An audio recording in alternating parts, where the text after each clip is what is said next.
I am 156 centimeters, about there, and maybe 58 kilos. And for many years, I was a bouncer or security in a nightclub in Melbourne.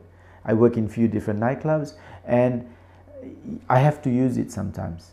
You know, usually we like to talk to people and not use anything, but there's many times when you have to use it.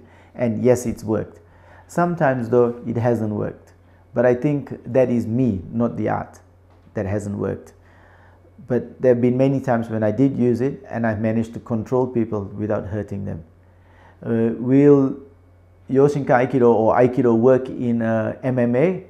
I don't think so, but that's not what it's for. Aikido is there to help you preserve your life or help you preserve the life of others. So it's about trying to control people, not kill people. And I think it works. The mistake sometimes we make is that we don't practice it properly, and we only practice it for dojo situations, not for outside situations. So sometimes before we say does it work or doesn't work, we should check our training and see if our training is up to the challenges we want. If we want it to work outside, then we have to explore the training more and try and try and train ourselves for that situation.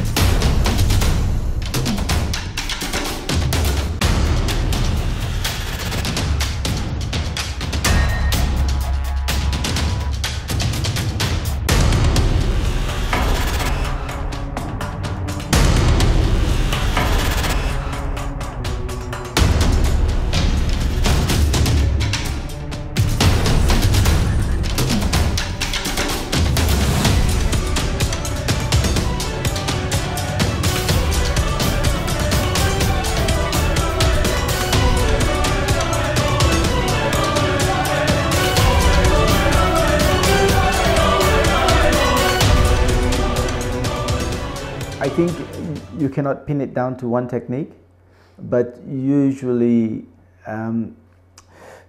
the techniques that you would control somebody's head like this. So we have what we call irimiski or iriminage. These are important for when you want to control someone's head, or the locking techniques where you try and control someone's joint or shoulder. So that means in martial arts we say if you can control the head, you can control the body. And if you can pin somebody's shoulder or head to the ground, then they are not going anywhere. So it's not just certain techniques, but how you use any technique in any situation.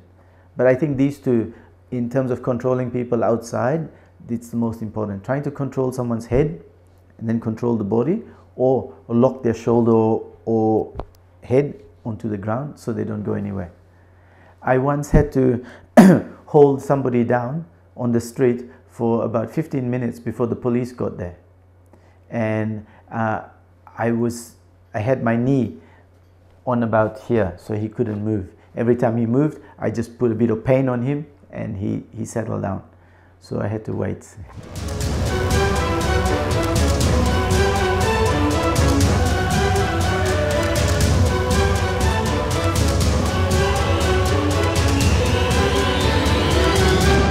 The problem is not in using it, but in training it.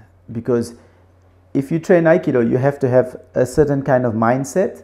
If you train Karate, different kind of mindset. Judo, different kind of mindset. So it's like the police and the army. They have different jobs. Sometimes the techniques and the tactics, the weapons might be the same, but their object is different. So the same. Your mindset is different if you do Aikido, Karate, Judo, MMA. And some people cannot change their mindset.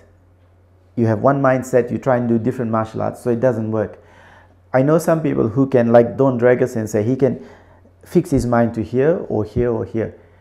And when you're training, you need that. And then after that, it works into your body, and how you use the art becomes you. But in training, that's the hard part. It's the mindset and being able to change your mindset depending on what you're doing. Some people say Aikido is good with Brazilian Jiu-Jitsu. Some people say Judo and Brazilian Jiu-Jitsu. Others say Karate and Aikido, or Sword and Aikido. I think it depends on the person. depends on the person, depends on your experience and what you want. So it's hard to, like trying to put two fruits together, depends on your liking